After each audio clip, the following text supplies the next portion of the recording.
The cameras flashed. The crowd froze. A romantic first dance, planned for weeks, just shattered in an instant by a mother who absolutely refused to share the spotlight. Oh, it's brutal. And just like that, Hollywood had a brand new obsession, the fracture of Brand Beckham. Yeah. Because Brooklyn Beckham just made his feelings about Victoria very clear. Yeah, it is. It's the kind of public spectacle that just defies fiction, because we are culturally conditioned to view family weddings as these, sacred, untouchable milestones. Right, exactly. But when you step into the specific stratosphere of fame, the boundaries between a deeply personal family celebration and like a ruthless corporate power play, they just completely dissolve. They totally dissolve. Well, welcome to StarScope Report. Join Jordan and Jamie as they uncover Hollywood drama, music industry shakeups, and viral influencer scandals. Yep, from red carpet surprises to social media controversies, we dive deep into the stories behind the fame. So today, our mission for this deep dive is to peel back the polished layers of one of the world's most famous families. We are dissecting Brooklyn Beckham's explosive public statement, a really tense standoff currently unfolding across 2 luxury yachts on the Mediterranean, and a fascinating academic theory that explains the psychology of exactly why this family empire is just tearing itself apart. It's a lot to unpack, but we are looking at a fundamental breakdown of what happens when a family's surname operates more like a multinational conglomerate than an actual bloodline. Which, fundamentally rewrites how we have to view their personal history, right? Because think about the last time you went to a family wedding. Now imagine just a few years later pretending that wedding literally never happened. It's wild. It's such a wild concept. Because, according to reports from The Sun and Archemax, Brooklyn and his wife Nicola have effectively erased their original wedding date from history. Yeah, they completely bypassed it this past April. Yeah. No social media posts, no public acknowledgments whatsoever. Nothing. Right. Instead, they have formally shifted their official anniversary to August. And this is specifically to commemorate a highly private vow renewal ceremony they held back in August 2025. A ceremony where, by the way, David and Victoria Beckham were entirely absent. Completely absent. It was just Nicola's family and a super tight circle of friends. I really want to unpack the motivation here. Because wiping a multi-million-dollar 3-day Palm Beach extravaganza from your personal calendar is a drastic move. Oh, for sure. Brooklyn stated they wanted to renew their vows to create new memories that brought them joy, and explicitly to escape the, and he used these exact words, anxiety and embarrassment of that first wedding. And that January 2026 public statement Brooklyn released, it provides the exact anatomy of that anxiety. He posted this massive, detailed account of the behind-the-scenes reality, and it just strips away years of diplomatic PR spin. Well, completely, like the wedding dress situation. Right. The public narrative, which Nicola had actually tried to maintain in early interviews, was just that Victoria's atelier simply couldn't finish the dress in time. Right, like a scheduling conflict. Exactly.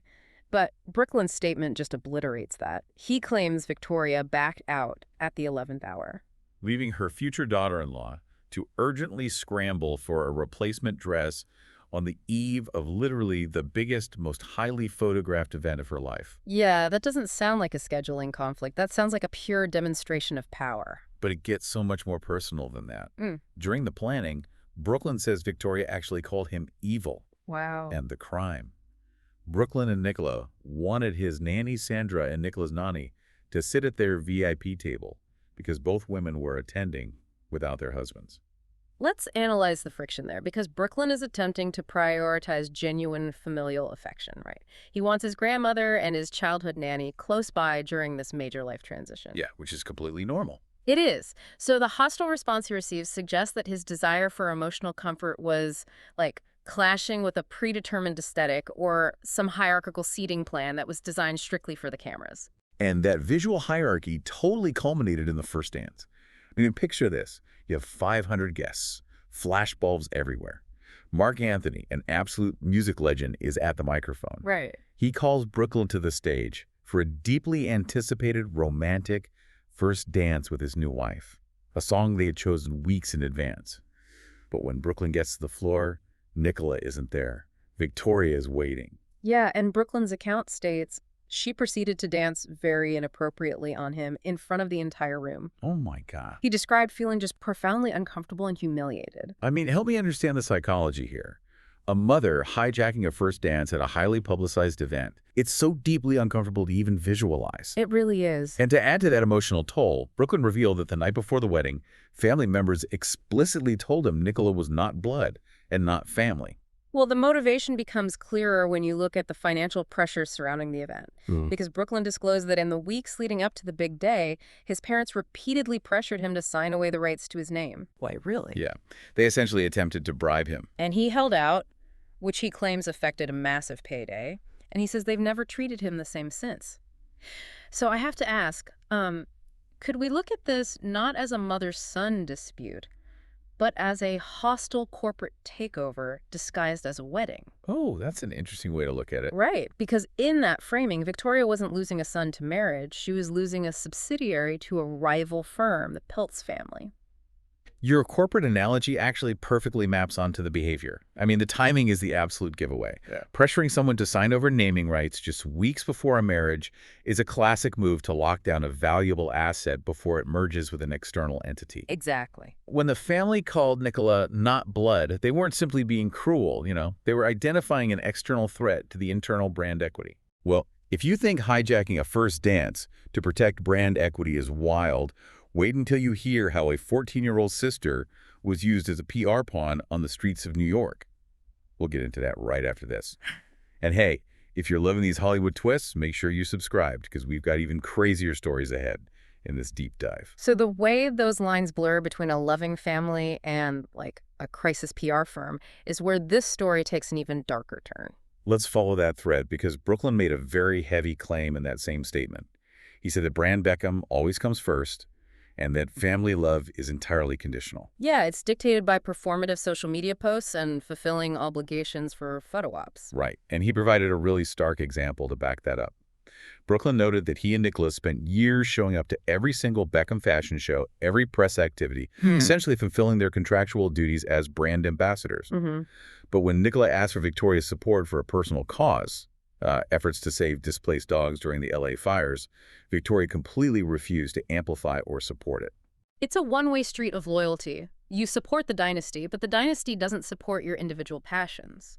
And if you try to step off that street, the retaliation is severe. It really is. Yeah. Look at David Beckham's 50th birthday in April 2025. Right. This is a massive, highly publicized milestone. Brooklyn and Nicola fly all the way to London to celebrate. And they are completely frozen out. Yeah, they spent a week literally waiting in their hotel room. Brooklyn stated he just wanted to plan some quality time with his father.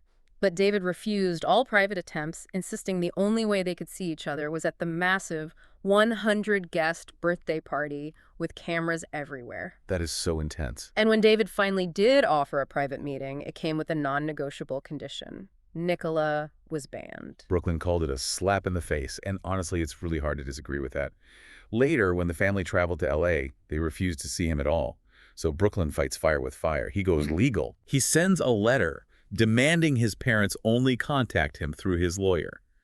But he didn't just stop at legal boundaries. He attacked the brand directly. Oh, the DoorDash commercial during the World Cup? Yes. He looks directly into the camera and says, "You're probably wondering why I'm watching the FIFA World Cup 2026 from home." It's a long story. I mean, it's brilliant, honestly. The Beckhams have carefully curated this image of being global sports royalty. So for the eldest son to publicly mock his exclusion from the family's core identity during the world's biggest sporting event, that is a calculated strike against the brand's narrative. Oh, absolutely. And the dynasty's countermove was equally calculated, though honestly much more tragic. While Brooklyn and Nicola were in New York, his 14-year-old sister Harper was photographed hand-delivering a letter to his door. Which is just wow. Yeah, Nicola's representatives slammed this immediately. They pointed out that photographers were already perfectly positioned to catch this highly emotional moment, suggesting it was entirely choreographed. Using a teenage sibling as a visual prop to counter a negative press cycle. That is just heavy. But this dynamic, this intense tug of war between a family member and the family brand is actually so pronounced that academics are studying it. Yeah, we pulled a fascinating conceptual paper from RSIS International. It was authored by researchers at the INTI International College, Penang. And it's titled The Branded Dynasty Paradox. Exactly. The researchers used the Beckhams, alongside the Kardashian-Jenners, to analyze what happens when a family surname evolves into a controlled commercial entity. Right. They explore the inherent conflict between the dynastic brand, which naturally requires strict narrative alignment and consistency to protect its financial value, and the individual family members who just naturally desire personal authenticity and career autonomy. Okay, so treat me like a college freshman here. How exactly do they measure this? Okay, so they created this brilliant framework called the Dynasty Control versus Member Autonomy Matrix. Imagine a graph, right? Okay, I'm picturing it. The horizontal axis measures dynasty control, so how tightly the family governs the public narrative and dictates behavior. The vertical axis measures the member's autonomy, meaning how much the individual pursues their own distinct identity. So this basically creates 4 distinct roles a family member can fall into. Exactly. The first one makes total sense, the integrated soldier. High family control, low personal autonomy. You are basically the loyal brand ambassador. The paper uses Kim Kardashian in the early days of her reality show as the prime example. You just do what the brand needs. Yep. Then you have the detached heir, low control, low autonomy. This is a private figure, mostly kept out of the commercial machine. Like who? Well, the researchers use Harper Beckham as the example, though. As we just saw with the paparazzi letter delivery, the dynasty might be pulling her out of that quadrant. Oh, good point. So third is the free agent. Low dynasty control, high personal autonomy. You use the family name for initial recognition, but you build a totally separate empire that you control. Kylie Jenner, with her cosmetics company, fits perfectly here. Exactly. But then we get to the fourth quadrant, the contained rebel. High autonomy, but high dynasty control. This is where the paper places Brooklyn. No, wait, I'm struggling with that a bit. If Brooklyn has high autonomy and is actively moving away to do his own thing, like his photography and cooking shows, how is the dynasty still controlling him? See, that is the paradox. The individual actively seeks a distinct identity, but the dynasty's governance is so strong and the media's complicity is so entrenched that every rebellious act is simply reframed back into the broader brand narrative. Oh, I see. Think about his cooking show. The public doesn't review it as just a chef trying to make it.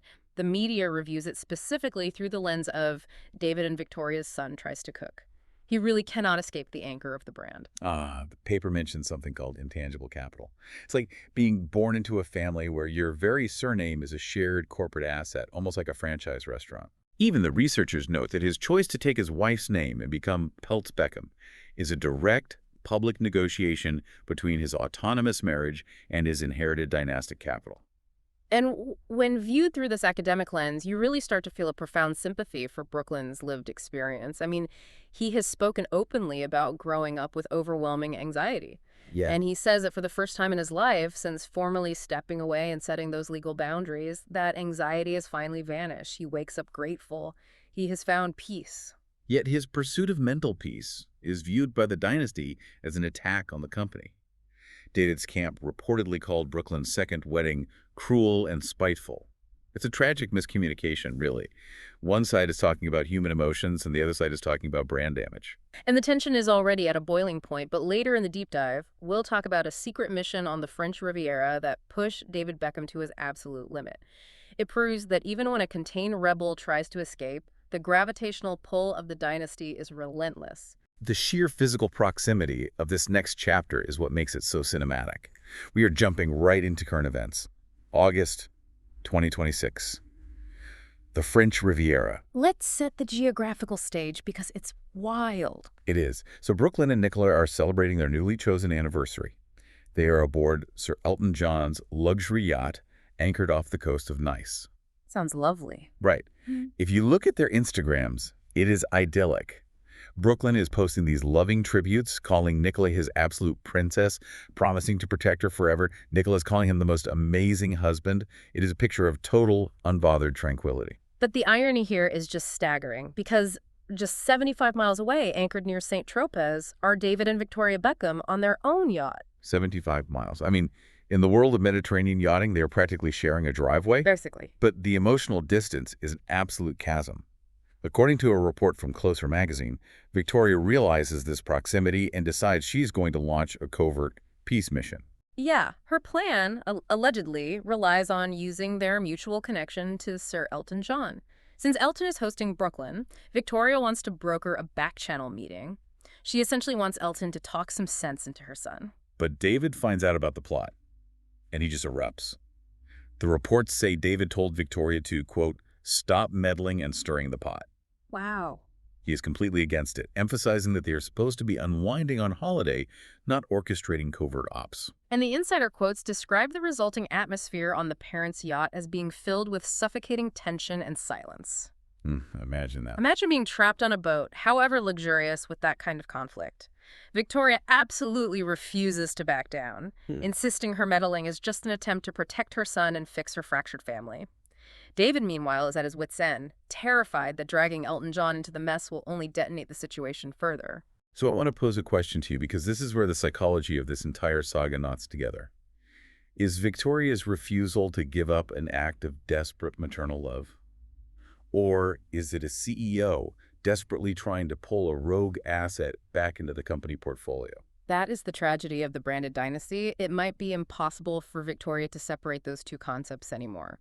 When you have spent 3 decades meticulously building brand Beckham, your identity as a mother and your identity as a brand manager fuse on a neurological level. That makes a lot of sense. To Victoria, fixing the family dynamic and fixing the PR crisis are likely the exact same objective in her mind. But the reality she is crashing into is that you just cannot apply corporate crisis management techniques to heal a deep interpersonal emotional wound. Especially when the final straw has already snapped. We have to look at what happened just a few weeks prior to this yacht standoff in July 2026. Right, Harper's 15th birthday. July 10th. In previous years, even amidst all the simmering tension and the freeze-outs, Brooklyn and Nicola had always managed to give Harper a public shout-out on social media. It was like the one bridge that remained intact. Right. But this year, complete, deafening radio silence. Heat magazine reported that this silence was the nail in the coffin for the family. The dynasty's perspective is that Brooklyn could easily have put his grievances aside for his little sister, but he chose not to. Yeah. The insider stated the family has finally concluded that Brooklyn is too far gone. And predictably, within this kind of family system, they are placing the blame squarely on Nicola, viewing her as the external force that severed their tie. When you synthesize all of this, you're left with this stunning visual metaphor. 2 yachts, 75 miles apart on the Mediterranean. On one, you have the contained rebel who claims he has finally found stability, joy, and an end to a lifetime of anxiety by simply walking away from the empire. On the other, you have the architects of that empire, grappling with a public relations nightmare they can no longer control, tearing their own marriage apart over how to fix a problem that perhaps shouldn't be treated as a problem at all. Hey, stay tuned and hit that subscribe button so you don't miss what's coming next as we wrap up this incredible story. You know, the academic researchers actually predicted this exact outcome in their paper. The contained rebel eventually forces a breaking point. The dynasty is faced with a choice, right? They must either adapt their rigid control mechanisms to allow for genuine autonomy, or they will lose the member entirely. Wow. The Beckhams, unable to turn off the corporate machine, chose the latter. It really makes you reconsider every polished, perfectly curated celebrity family photo you see on your feed. Like, what is the actual cost of that aesthetic? The cost is often the individuals themselves. Academics call it the socio-emotional wealth of a family. You know, their shared legacy, their status, their image. But that wealth can quickly become a prison if protecting the image is valued higher than the psychological well-being of the actual human beings within it. Which leaves us with this final thought. When you build an empire on the image of a perfect family, what happens when the children realize they are just props in a marketing campaign?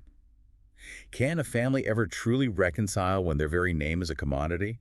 Or is the contained rebel doomed to fight their own blood forever just to prove they exist? It is a profound question, and one that will define not just the legacy of the Beckhams, but every modern dynastic brand attempting to turn private lives into public profit. You've been listening to StarScope Report, where Jordan and Jamie uncover the stories shaping Hollywood, music, and pop culture. Thanks for tuning in, and don't forget to subscribe for more stories that keep the stars shining.